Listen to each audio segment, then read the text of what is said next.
तो पहला क्वेश्चन है वो नीट 2024 में पूछा गया था कि which of the component has thin outer walls and highly thick and inner walls. तो जो हाईली थिक जिसकी आउट इनर वॉल्स होती है वो गार्ड सेल्स होते हैं, जो इस फिगर में जो है वो सी ऑप्शन डिनोट करता है। जो डी ऑप्शन है वो स्टोमेटल पोर बता रहा है, जो कि नहीं हो सकता। और ए ऑप्शन जो है वो सब्सिडियरी सेल्स का है। सो सी ऑप्शन ही जो है वो गार्ड सेल्स बताता है, जो ये कैरेक्टरिस्टिक्स दिखाते हैं। और अगले अगले क्वेश्चन के ऊपर जाए, क्वेश्चन नंबर 2 जो नीट 2024 में पूछा गया था कि identify the part of the seed from which root germinates. Root कौन से पार्ट से जर्मिनेट करती है? रेडिकल से। तो इस डायग्राम में जो सी ऑप्शन है वो रेडिकल डिनोट करता है। डी ऑप्शन जो है वो सीलियोराइजा का है। बी ऑप्शन जो है वो ए ऑप्शन जो है वो सीलियोप्टाइल का है और बी ऑप्शन प्लूमेल का है। तो सी ऑप्शन जो है वो करेक्ट रहेगा रेडिकल का, जिससे रूट आगे जाके जर्मिनेट होगी। अगले क्वेश्चन की तरफ जाते हैं, तो वो नीट 2024 में पूछा गया था स्टेटमेंट बेस। स्टेटमेंट 1 ये है कि पैरेनकाइमा जो है वो लिविंग है, जो कि सही है, लेकिन कोलेनकाइमा जो है वो डेड नहीं होता, स्क्लेरेनकाइमा डेड होता है। तो ये ऑप्शन जो है वो इनकरेक्ट हो जाता है। अब स्टेटमेंट 2 की बात करें तो जिम्नोस्पर्म लैक्स जाइलम वेसल्स।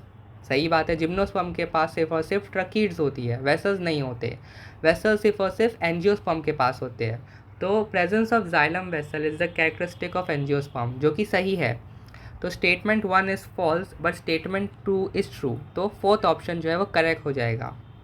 अब फोर्थ क्वेश्चन की बात करें तो नीट 2023 में पूछा गया था मणिपुर के पेपर में कि ट्रांसवर्स सेक्शन जो है प्लांट का वो पॉलीआर कंडीशन दिखाता है, रेडियल और एक्सार्क xylem.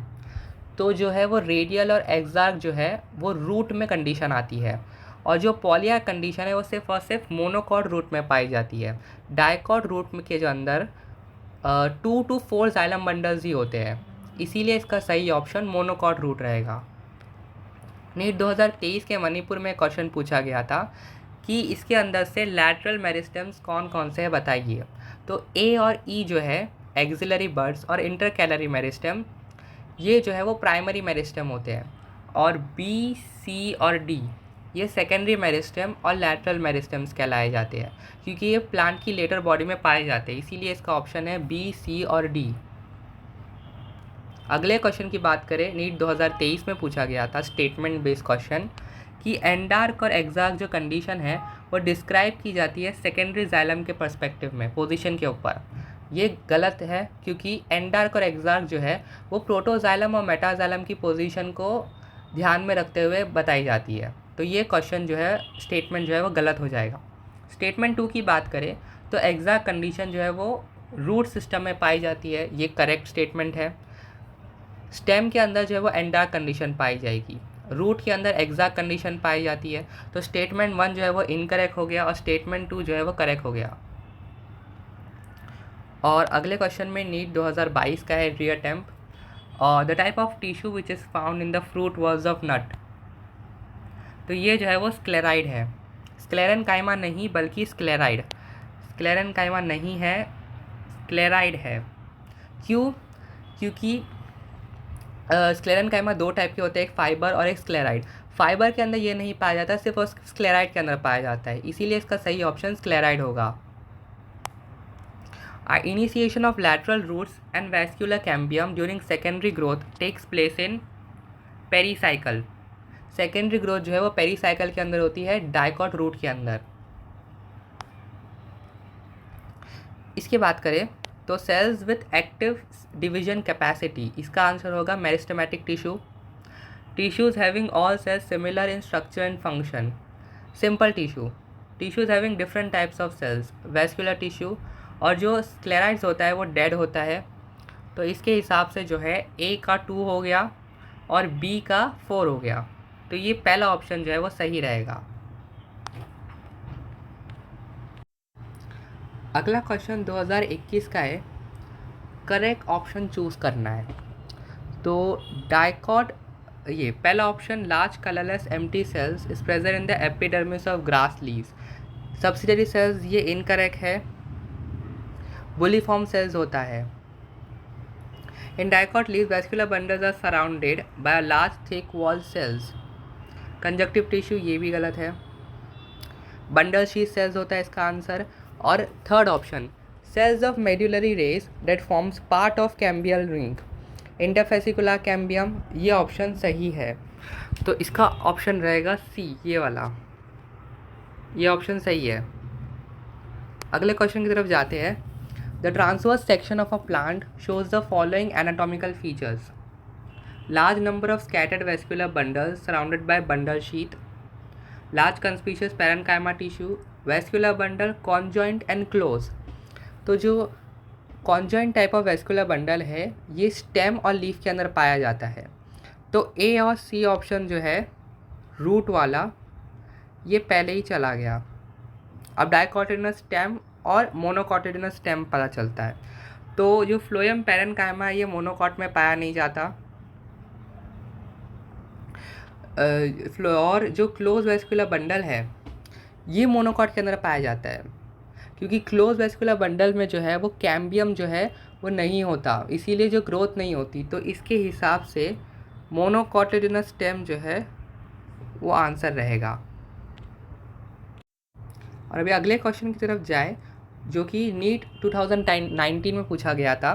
Regeneration of damage growing grass flowing grazing is largely due to intercalary meristem. Intercalary meristem जो है वो रीजनरेट कर देता है पार्ट को, जो ग्रेजिंग हर्बीवरस फीड कर लेते हैं अपने लीव्स को या स्टेम के कोई पार्ट को। तो इसका ऑप्शन है सी, इंटरकैलरी मेरिस्टम।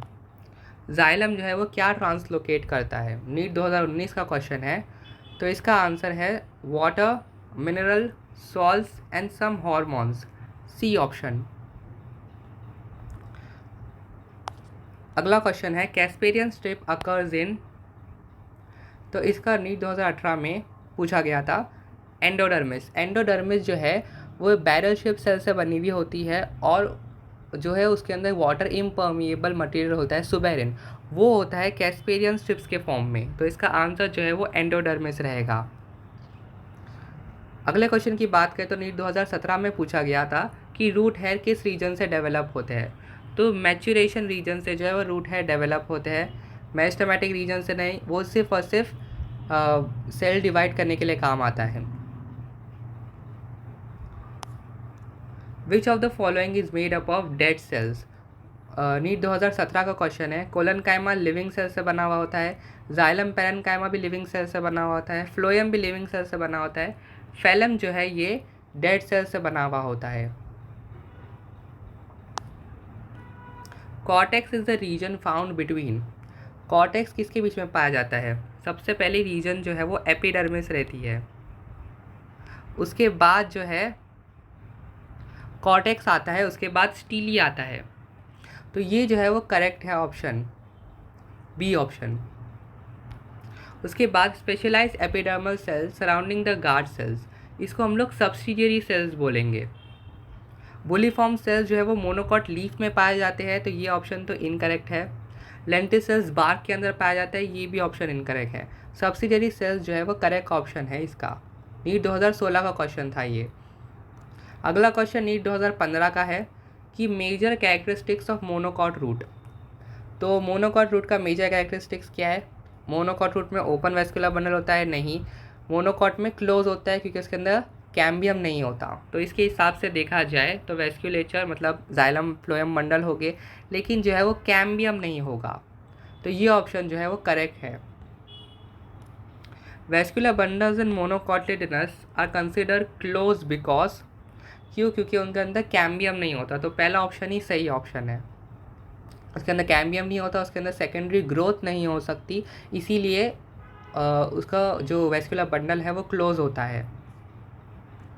अगला क्वेश्चन नीट 2024 का, जो ट्रकीड्स है वो डिफ़र करती है अदर ट्रकियर एलिमेंट्स, मतलब वो वेसल से किस फॉर्म में डिफ़र करती है? बीइंग इम्परफोरेट, जो वेसल्स होते हैं उसमें परफोरेशंस होती है, और जो ट्रकीड्स होती है उसमें परफोरेशन नहीं होती। वेसल जो है वो वेसल मेंबर से इंटरकनेक्टेड होते हैं परफोरेशन के ज़रिए, ट्रकीड्स में ऐसा कुछ नहीं होता, इसीलिए जो है वो बी ऑप्शन सही है। कर्नाटका के नीट में पूछा गया था 2013 में कि which of the following statement regarding stomatal apparatus is not true, मतलब कौन सा स्टेटमेंट फॉल्स है? So guard cells invariably possesses chloroplast and mitochondria. Guard cells के पास क्लोरोप्लास्ट और माइटोकॉन्ड्रिया हमेशा होता है, तो ये ऑप्शन सही है। Guard cells are always surrounded by subsidiary cells, नहीं, ये ऑप्शन गलत है। गार्ड सेल्स के जो विसिनिटी में जो सेल्स होते हैं वो कभी कभी अपने आप को स्पेशलाइज कर देते हैं और सब्सिडियरी सेल्स बनाते हैं। हमेशा सब्सिडियरी सेल्स जो है वो गार्ड सेल्स को सराउंड नहीं करते। अगले क्वेश्चन की बात करें तो स्टोमेटा जो है वो इन्वॉल्व होता है गैसियस एक्सचेंज में, ये सही है। जो इनर वॉल होती है गार्ड सेल्स की वो थिक होती है और आउटर वॉल्स थिन। तो 3 जो स्टेटमेंट है वो सही है, ये ही खाली गलत स्टेटमेंट है, तो ये ऑप्शन रहेगा हमारा। ये याद रखना है कि इसमें नॉट ट्रू पूछा था, ट्रू नहीं। अभी ये 2013 के कर्नाटका नीट में पूछा गया था, meristematic tissue which is responsible for the girth of the tree trunk. So girth of the tree trunk के लिए जो है वो सेकेंडरी मेरिस्टेम या लैटरल मेरिस्टेम रिस्पॉन्सिबल होता है। जो ये वाला है इंटरकैलरी और एपाइकल, ये जो है वो प्राइमरी मेरिस्टेम है जो लेंथ बढ़ाने में मदद करती है, और जो लैटरल मेरिस्टेम है ये वाला, ये गर्थ बनाने में मदद करता है, तो ये ऑप्शन रहेगा उसका। अब जिम्नोस्पर्म्स को हम लोग सॉफ्ट वुड क्यों बुलाते हैं, उनके पास क्या लैक करते हैं वो, तो जिम्नोस्पर्म के पास जो है वो जाइलम फाइबर्स नहीं होते, इसीलिए उनको हम लोग सॉफ्ट वुड बुलाते हैं।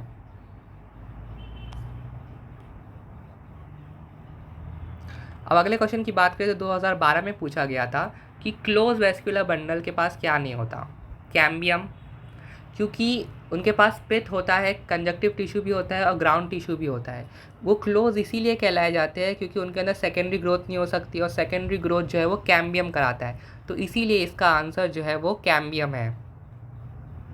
नेक्स्ट क्वेश्चन 2012 में पूछा गया था, तो कंपेनियन सेल्स जो है वो क्लोजली एसोसिएटेड होते हैं किस चीज़ के, sieve elements, vessel elements, trichome, guard cells. तो कंपेनियन सेल जो है वो सीव एलिमेंट्स से क्लोजली लोकेटेड होते हैं फ्लोएम के अंदर, क्योंकि सीव एलिमेंट्स के पास न्यूक्लियस नहीं होता, तो कंपेनियन सेल्स उनको गार्ड करने में मदद करते हैं, उनके फंक्शंस और प्रेशर ग्रेडियंट मेंटेन करते हैं सीव एलिमेंट्स का, तो इसका आंसर जो है सीव एलिमेंट्स होगा। Ground tissue includes, tissue system जो है वो 3 टाइप के होते हैं, एक ग्राउंड टिश्यू सिस्टम, एक एपिडर्मल टिश्यू सिस्टम और एक वेस्कुलर टिश्यू सिस्टम। तो ग्राउंड टिश्यू में वो सब चीज़ें आ जाती है जो एपिडर्मिस और वेस्कुलर टिश्यू सिस्टम को छोड़ के, तो इसीलिए इसका आंसर हो जाएगा सेकेंड वाला, all tissues except epidermis and vascular bundles. अगला क्वेश्चन 2012 के मेंस में पूछा गया था कि डाइकॉट रूट के कंपैरिजन में मोनोकॉट रूट के पास क्या होता है, तो मोनोकॉट रूट के पास जो है वो मैनी जाइलम बंडल्स होते हैं। मोनोकॉट रूट में जो है वो हेक्सार कंडीशन या पॉलीआर्क कंडीशन पाई जाती है, डाइकॉट रूट में सिर्फ 2 से 4 जाइलम बंडल्स पाए जाते हैं, जबकि मोनोकॉट रूट में पॉलीआर्क जाइलम बंडल्स पाए जाते हैं, इसीलिए ये ऑप्शन जो है वो सही है। मोर एबंडेंट सेकेंडरी जाइलम, ये तो गलत है क्योंकि उसके अंदर सेकेंडरी ग्रोथ ही नहीं होती। अब 2011 का क्वेश्चन है कि some vascular bundles are described as open, क्योंकि उसके अंदर जो है वो सेकेंडरी ग्रोथ होगी इसीलिए उसे ओपन कहा जाता है, तो they are capable of producing secondary xylem and phloem, ये ऑप्शन रहेगा इसका। सेकेंडरी टिश्यूज़ बना सकते हैं, इस कैम्बियम है उसके पास, सेकेंडरी ग्रोथ कर सकते हैं, इसीलिए उन्हें ओपन टिश्यू कहा जाता है, तो ये ऑप्शन जो है वो सही है। अभी 2010 का क्वेश्चन है ये, विच of the following is not a lateral meristem, तो इंटरफेसिकुलर कैम्बियम, इंट्राफेसिकुलर कैम्बियम और फेलोजन, ये जो है वो लैटरल होता है। इंटरकैलरी जो है वो प्राइमरी मेरिस्टेम होता है जो कि प्राइमरी प्लांट बॉडी में पाया जाता है, इसीलिए जो है वो ये ऑप्शन जो है इसका होगा। ये 3 ऑप्शन सही है, लेकिन ये लैटरल मेरिस्टेम नहीं में आते, इसीलिए ये ऑप्शन नहीं होगा, इंटरकैलरी मेरिस्टेम होगा। अभी the chief water conducting elements of xylem in gymnosperm, gymnosperm के पास वेसल्स नहीं होता, सिर्फ और सिर्फ ट्रकीज होता है। एंजियोस्पर्म के पास वेसल्स और ट्रकीज होते हैं, तो इसीलिए इसका आंसर होगा ट्रकीज।